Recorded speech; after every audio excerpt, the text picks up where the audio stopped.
Walker is the heart of the enemy's project. To prevent its completion, you'll need to either shut down or destroy the artificial intelligence that functions as its brain. According to Huey, that AI is now undergoing final calibrations in Strangelove's lab. It's inside a tropical cloud forest. Slip in and terminate that AI before they ship it out.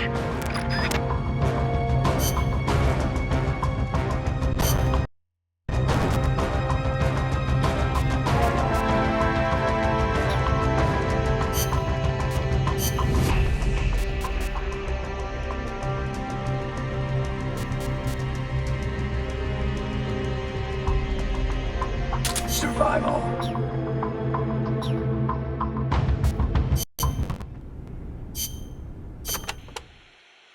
We've also confirmed that some of the enemies specialize in ambushes.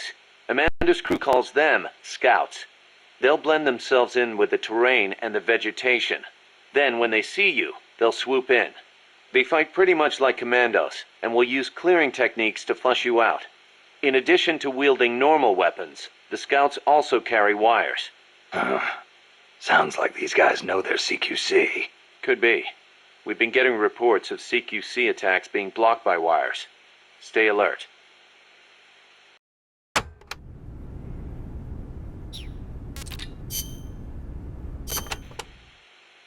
Are there any large-scale ruins in Costa Rica, Paz? There is a place east of Cartago called Guajabu. They have ruins there, but they're not especially big. Not the place I'm thinking of. Any others? Well, if you go a little way across the border into Nicaragua, there's a place called La Fortaleza de la Inmaculada Concepción. That is the only famous one. Then what were those ruins I saw from up on Irasu? There are a lot of things we still do not know about Costa Rica's ancient civilizations. There are giant stone spheres throughout the country. What they were used for is still a mystery.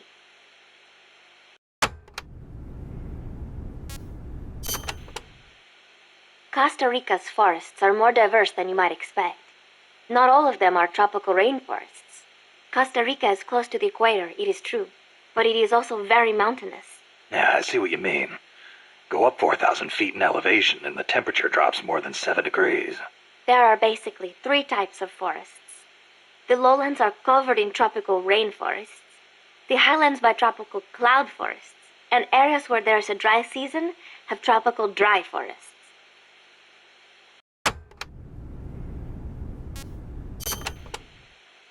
The cloud forests cover the central mountainous region of the country. They are perpetually shrouded in fog. You get wet just standing there.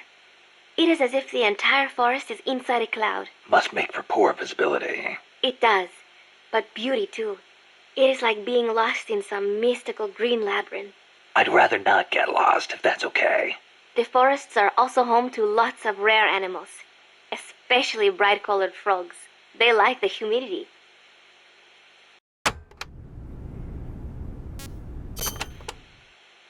You know that butterfly painted on Peace Walker?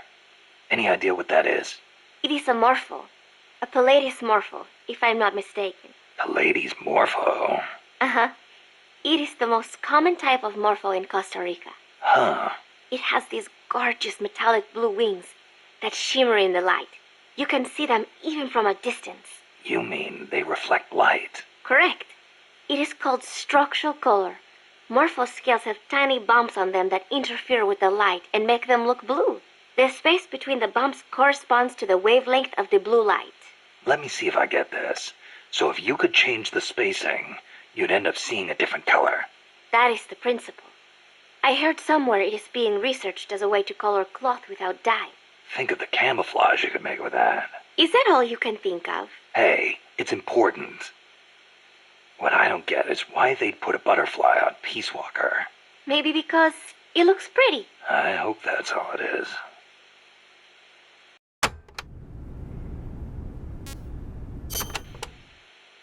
This area is a tropical cloud forest, continually covered in a thick mist. It is quite a mystical place. Selva de la Leche. Forest of milk. I can barely see in front of me. There you go again. The forest is basically sitting in a cloud. So of course it's going to be hard to see. But you know, the cloud forest is the only place many exotic creatures can live. Well, if they're not edible, I'm not interested.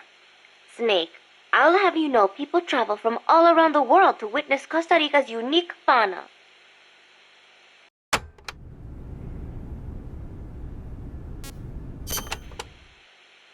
Snake, watch out for the frogs. Why? They bite? Relax. No frog's ever eaten a snake. Although, I've feasted on a few frog's legs myself. But they are dangerous. They are poisonous. Poisonous? Poison dart frogs live up to their name, I assure you. Their poison is so strong. The Indígena use them to make poison-tipped arrows. Some secrete poison through their skin. Even touching them can be dangerous. So don't go petting them or anything. So, I can't eat one? I am warning you.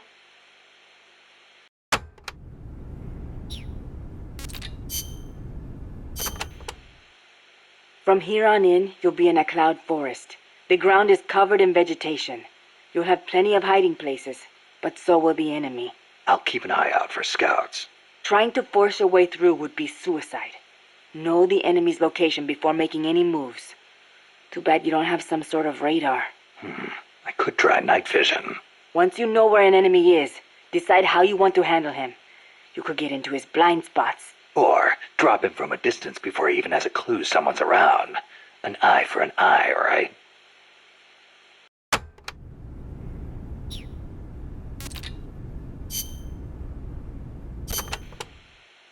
Chico, you know much about cloud forests? Not that much. All I know is there's a world of difference between a rainy rainforest and a foggy cloud forest. But they have some things in common. Like, for instance, you gotta watch out for poison dart frogs. Both rain and cloud forests have high humidity, so they're perfect environments for frogs and other amphibians. I mean, it's not like just touching a strawberry poison dart frog or a dying dart frog is going to kill you, but don't eat them, no matter how hungry you get. I can get all the rations I need from Mother Base. No jungle food for me this time. Seriously? You're not disappointed you don't get to eat wild animals? What do you think I am? Just kidding. In Colombia, though, there's a frog, the golden dart frog, that's lethal to the touch. How do you know all this? Come on. Don't you think poisonous animals are cool? Not if you get poisoned by one. Well, obviously. One more thing. When you get to the forest, be on the lookout for Bigfoot. I think I'll be okay there.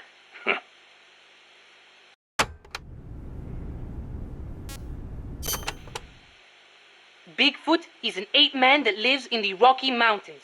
In the local Indian language, he's known as Sasquatch. And get this, he's over 3 vara. Can you believe that? So he's kinda like a gorilla? Completely different. Even the biggest gorillas only get to about 2 vara, and they walk on their knuckles. Bigfoot's big, and he walks on 2 feet, like people. So he's more man than ape. Probably. His ancestors must have split off from humans at some point. Like before they started using tools and stuff. Yeah, but aren't the Rockies kind of far away from here? Not that far. According to Darwin, humans came all the way over here from Africa. Plus, there have been sightings in Venezuela of an ape-man called Mono Grande.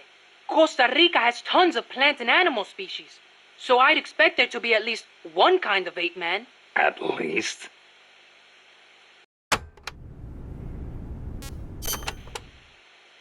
Gotta admit, I've never heard of Mono Grande. Yeah, he's not as famous as Bigfoot. He's similar, but he lives in Venezuela. He's not that big, less than 2 vara, but he's way more ferocious than Bigfoot. Huh. I wonder just how mean he is. Like when he catches his prey, does he punch it to death? That's the law of the wild.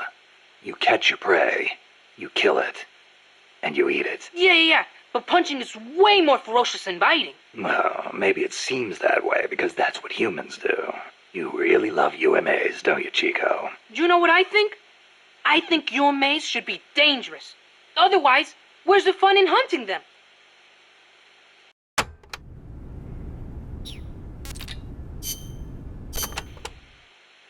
Doc, I'm starting to sense your feelings about nukes are a little different from your colleagues. How do you mean?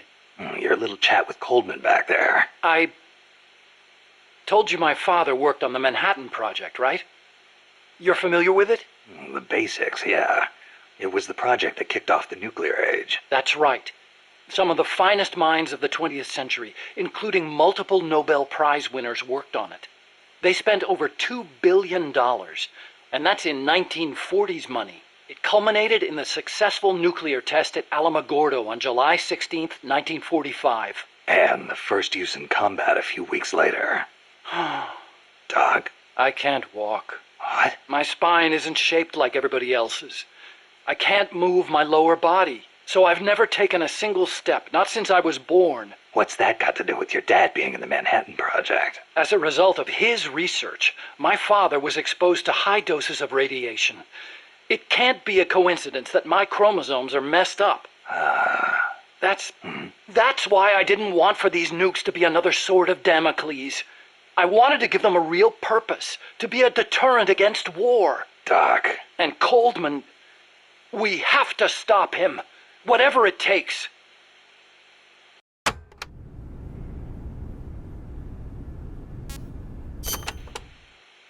August 6th, 1945, Hiroshima. August 9, Nagasaki. The atom bomb attacks on Japan. My father was married to his work. I don't have a single memory of going places or doing stuff with him on weekends.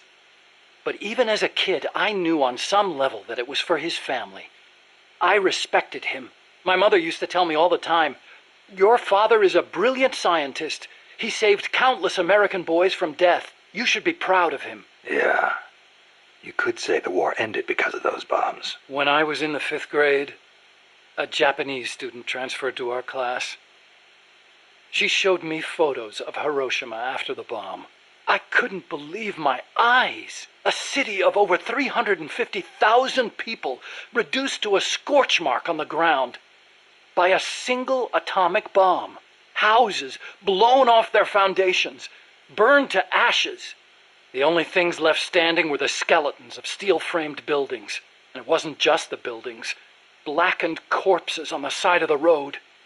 Survivors covered head to toe in severe burns. Within a few months, over 70,000 had died in Nagasaki, twice that in Hiroshima. For years after that, I couldn't talk to my father. Couldn't even stand to look at his face. I know how you feel, Doc. But your father's your father. If he hadn't worked on that project, my body wouldn't be like this. I could be researching something else. I could have lived a normal life.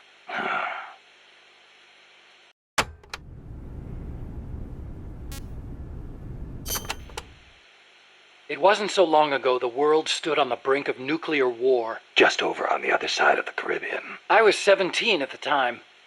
I'd skipped a few grades and was a sophomore at MIT. I remember feeling kind of apathetic about the news that came in every day. It seemed clear to me that as long as they had a grasp of the concept of nuclear deterrence, there was nothing to fear. Either that, or they were fanning that fear on purpose. As a way to secure a bigger defense budget? I can see that. But if that was their plan, it kind of backfired. Because it ushered in the era of détente between East and West. Coldman's really gonna do it this time. Once the nuclear genie is out of the bottle, the yoke of deterrence is going to be meaningless. People will die. Cities will burn. We have to stop him now before it's too late to turn back.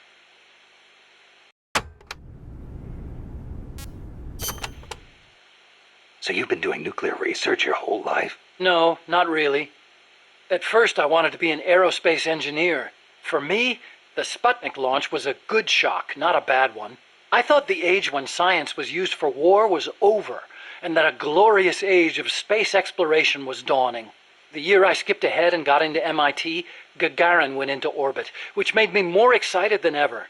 Of course, even back then, I knew the space race was just another facet of the Cold War. Moscow had a leg up on us, and we were desperate to catch up. I know. But for me, it was a happy time. I joined NASA, got to do the kind of research I loved. Our nation's prestige hinged on our work. They gave us whatever resources we asked for. I knew you could turn a rocket into an ICBM by fitting it with a nuclear warhead, but that didn't bother me so much. It didn't last long, though. The space and nuclear arms races took up enormous sums of money. America beat Russia to the moon, but that's where it ended. Then came détente. Exactly. NASA's budget was slashed as a result. My father being a nuclear expert and all, they put me to work on a more obvious deterrent: missiles. At NASA, I'd been researching a locomotion system for lunar exploration. Tires aren't suited to driving around on the moon, you know. And that's how I caught Coldman's eye.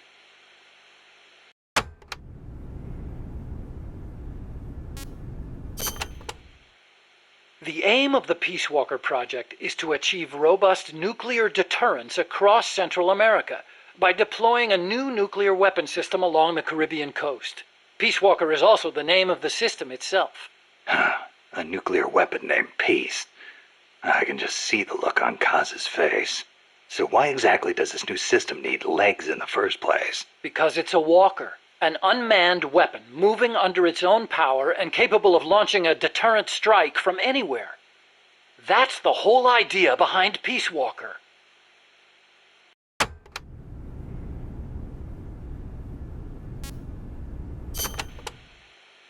The reason Peace Walker is a mobile nuclear weapon system is to maximize its potential as a nuclear deterrent. How so? If need be, Peace Walker can stay constantly on the move so that the adversary can't pinpoint its position. That allows it to avoid preemptive enemy strikes. So you're saying it keeps the retaliation card in play? Coldman likes to brag about it in this way. Like a land-based version of an SSBN. And there's another reason for them to be mobile. Peace Walker also has a self-destruct function.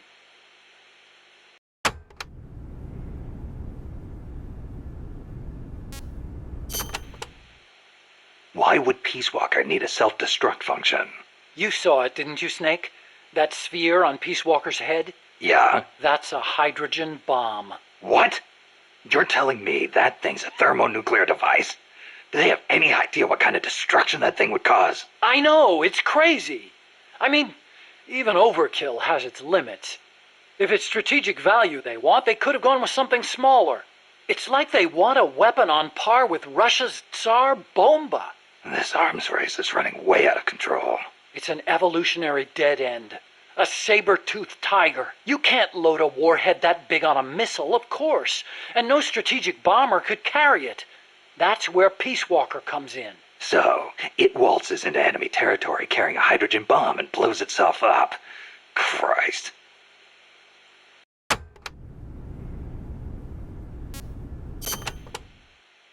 The biggest nuclear warhead ever actually detonated was the Soviet RDS-220, nicknamed Tsar Bomba.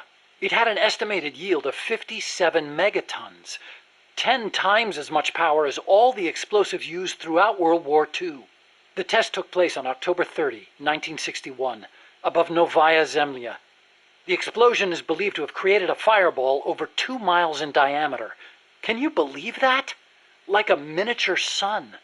The explosion was seen as far off as Finland, 600 miles away, and some people even reported windows shattering. The shock wave traveled 3 times around the Earth. 3 times? Peace Walker is armed with a massive hydrogen bomb, even more destructive than Tsar Bomba. It can sneak into enemy territory, lie low, and in the event of an enemy nuclear strike, detonate itself in retaliation. And the locomotion system that lets it do that? My research. Snake, those legs were supposed to make my dream come true. Now they're about to jump the fence of nuclear deterrence. You have to stop them. I'll apply all my energy into developing weapons and equipment to help you do it. Sounds like a deal.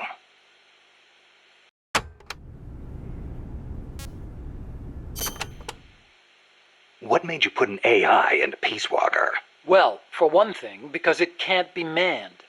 Peace Walker's designed to enter enemy territory and blow itself up, if necessary. You can't put a person inside a weapon that could blow at any time, can you? So we equipped it with an AI instead. That's strangely humane of you. And besides, Peace Walker was designed as a bipedal weapon system. You can't imagine how hard it shakes when it walks. It'd turn a man into mush. Plus, when launching a nuclear missile, it has to perform ballistic calculations in real time. See? Because it's always moving. Hold on. If that's all it does, then a high-performance computer ought to do the job.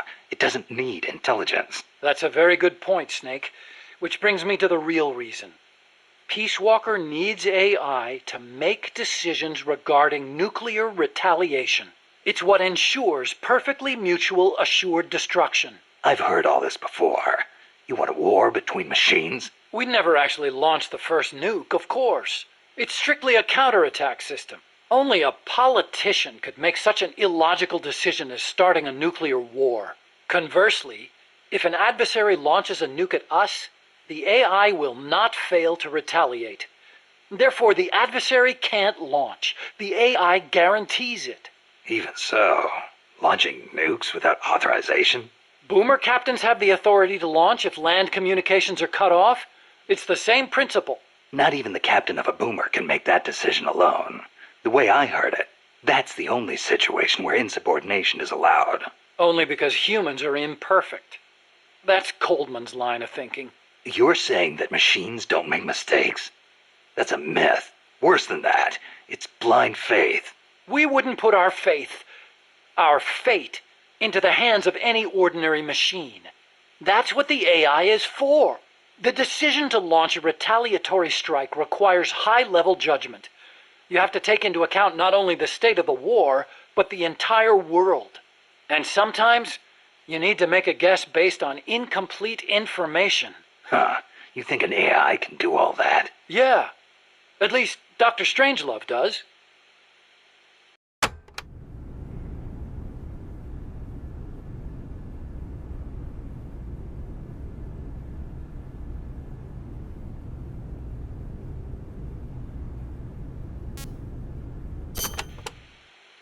Peace Walker is fitted with several close-range weapons. We'd also planned for it to be able to enter enemy territory and self-detonate. Wonderful. What exactly are we dealing with here? Well, the flamethrowers for one thing. One in the front and one in the rear. Then there are the S-mines. They're like cluster bombs. It scatters them from its leg hatches. If you see those open, you better clear out quickly. And finally, the rockets. These can travel quite a distance, so stay sharp. On the other hand, it can't fire them from too close. But then again, there are those flamethrowers. It can also use its legs as weapons against any infantry on the ground. Ouch. But remember, Peace Walker technically isn't complete. With just the reptile pod, it can only perform relatively simple maneuvers. They've got certain quirks, too. What's more, look carefully and you should be able to predict which attack is coming next.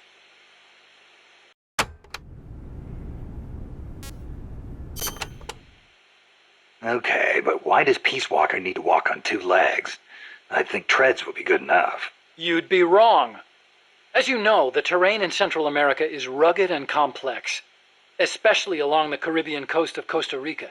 You've got jungles, swamps, mountains, and the only way to get across all that terrain, no matter how rugged, is on legs. Yeah, but wouldn't it be tough to cross a swamp, even on legs? It wasn't easy, that's for sure. The reason we picked Costa Rica as a proving ground is because we can test it on every type of terrain.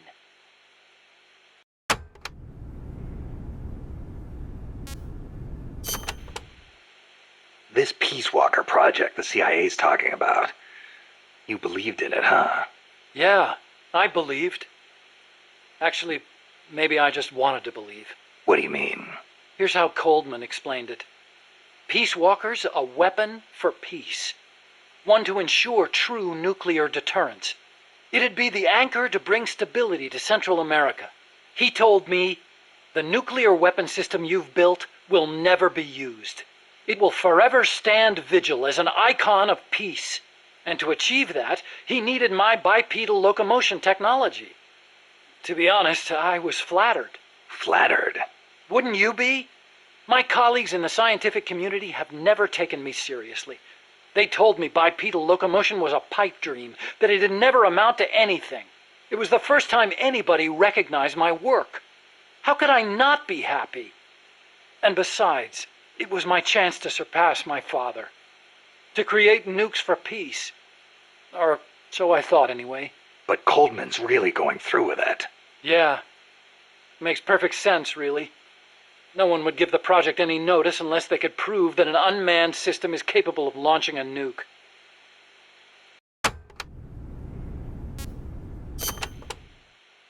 Why is Coldman going to launch a nuke? If all he wants to do is prove the AI retaliation system works, he doesn't need to put a live warhead on it. I agree. He could demonstrate the system by launching the missile alone, without a warhead. I asked him the same thing at first. He said there was no point in using a dummy missile. That it'd take an actual nuclear launch to deter potential enemies. Launching the real deal gives him a leg up in negotiations with Langley. That's what he's really after.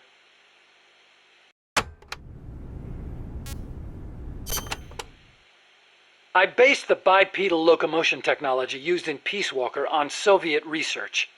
Actually, I'll be honest with you.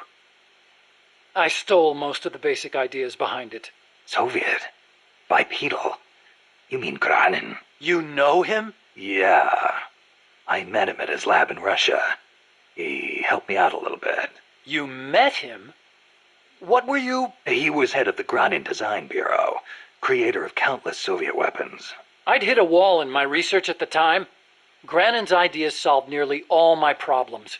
There's nothing unusual about using somebody else's work to further your own research, is there? As long as you cite it, yeah.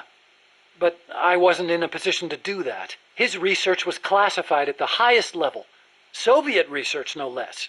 So, you used it without telling anybody? I wanted to show up my colleagues for once. The ones who never took me seriously. But you reap what you sow. Coldman seized on that vulnerability. Told me if I quit the project, he'd expose my larceny. He had you by the balls, Doc.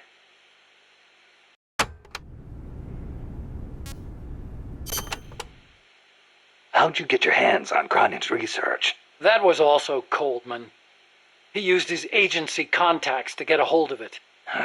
Giving you stolen information, then using it to blackmail you.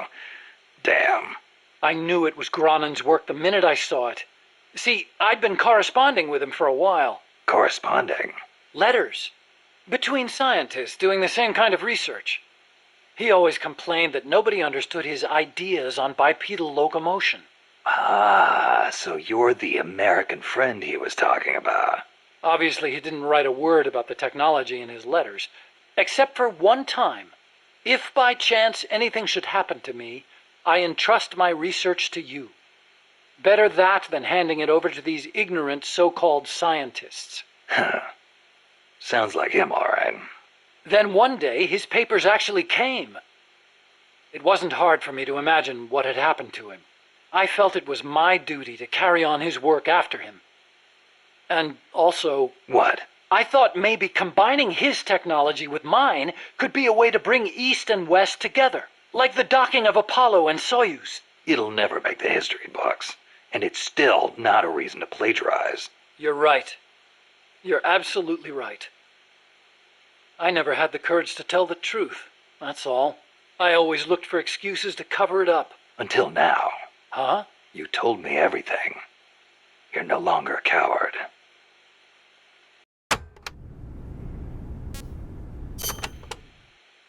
Metal Gear. Huh? What about it? You mumbled that when I first explained about Peace Walker. I'm curious what it meant. Exactly what it says. Metal Gear. Granin coined the term. Granin did? He thought of his technology as the metal gear that meshes infantry with artillery. I like the sound of that. Metal Gear. It's got a nice ring to it. Better than an outright lie like Peace Walker, anyway.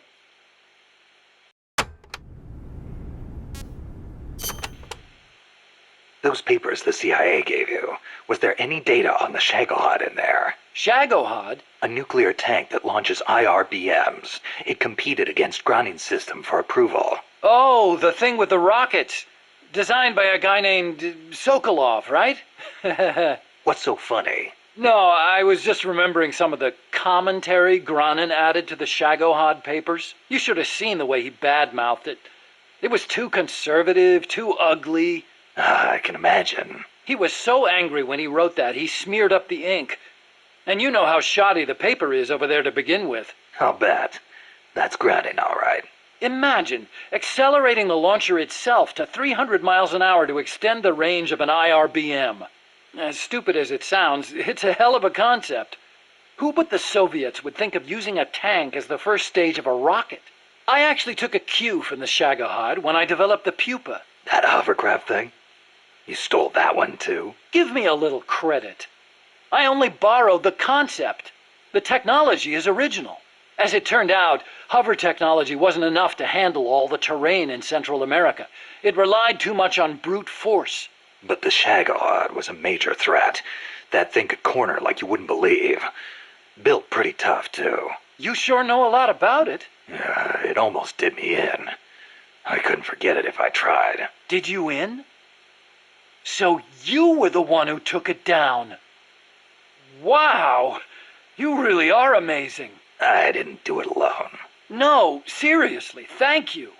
We might not be here today if they'd begun mass-producing that thing. Then again, they're hard at work now miniaturizing nuclear warheads. Pretty soon they won't even need an accelerated launcher like the Shagohod. Great.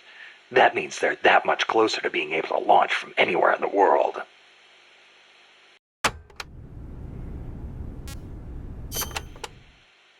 Chico called Peace Walker the Basilisco. Basilisco? Oh, right, Spanish.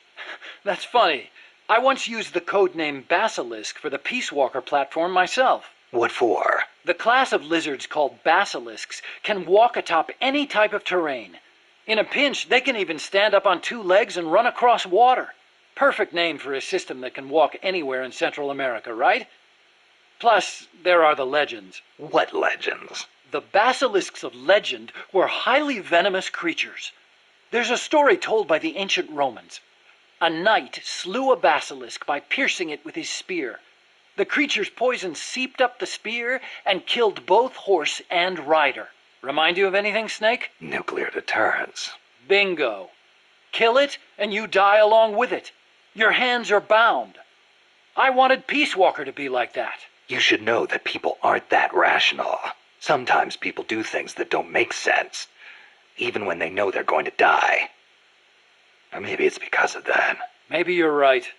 But that's exactly what I don't understand.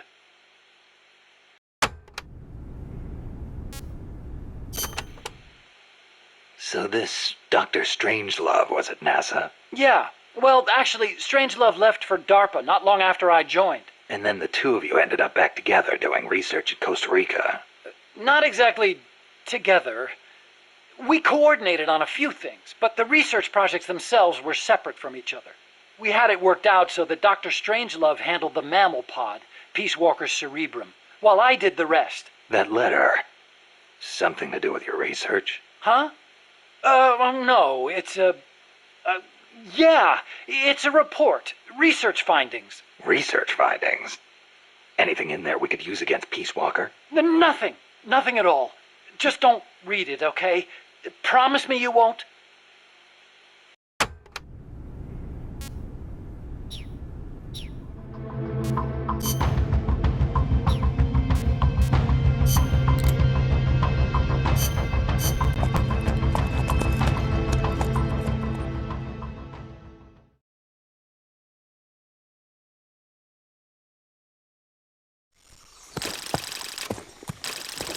Snake, how's the mule treating you?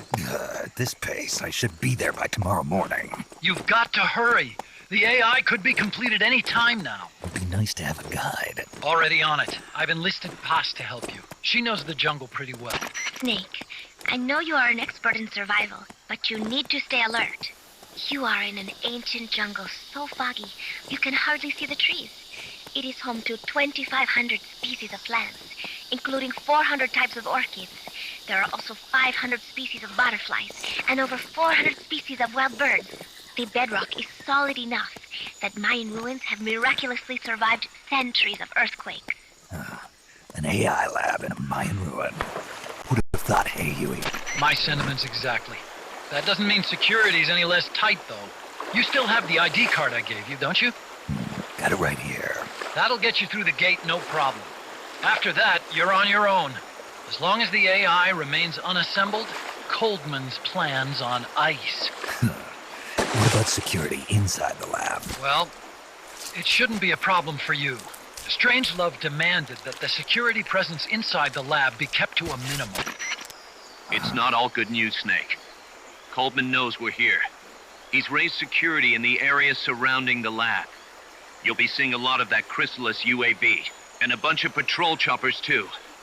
There may be scouts in the jungle lying in ambush. As you approach the lab, be extra vigilant. I'll be careful.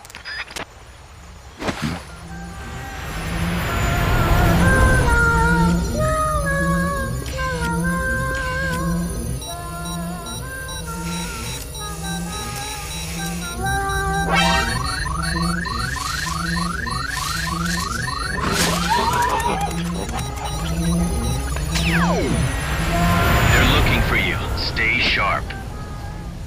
Snake, Strangelove's lab is a few miles to the north. It won't be long before the AI is complete. Don't let that happen.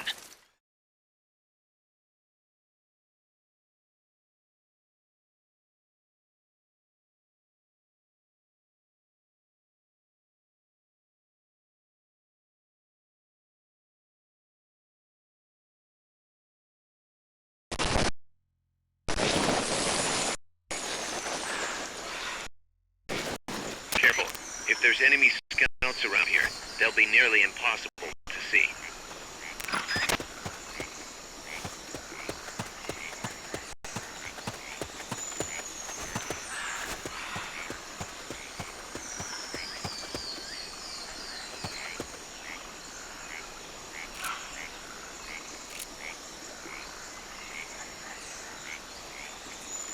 I just heard footsteps. Watch out. Enemy search may not spot enemies that are actively hidden. Probably some animal.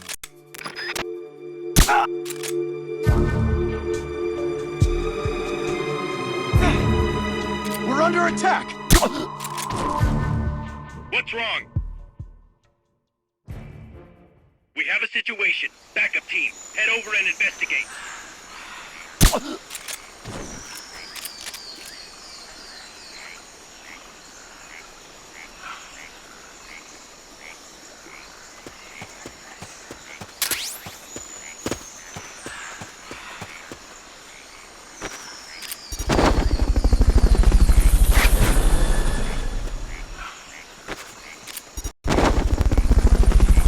Fulton recovery subject confirmed onboard helicopter. Can't be imagining things. Fulton recovery helicopter is complete.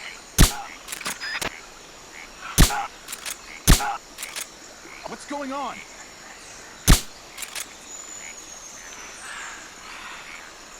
Rise and shine.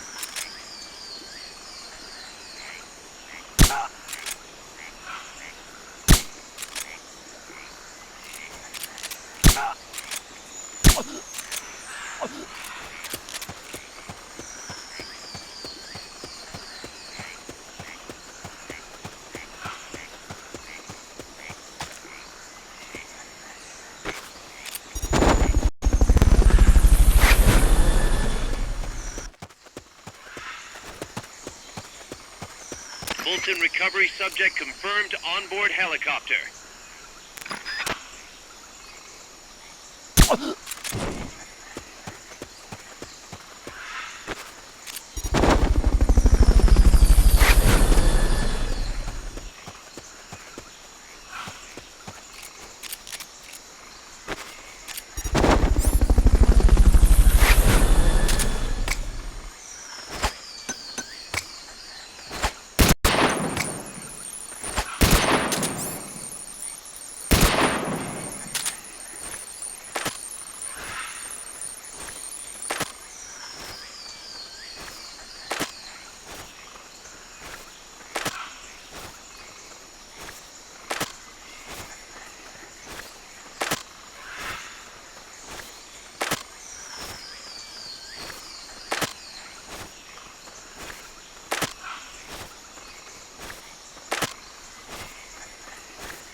Fulton recovery helicopter is complete.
Fulton recovery subject confirmed onboard helicopter.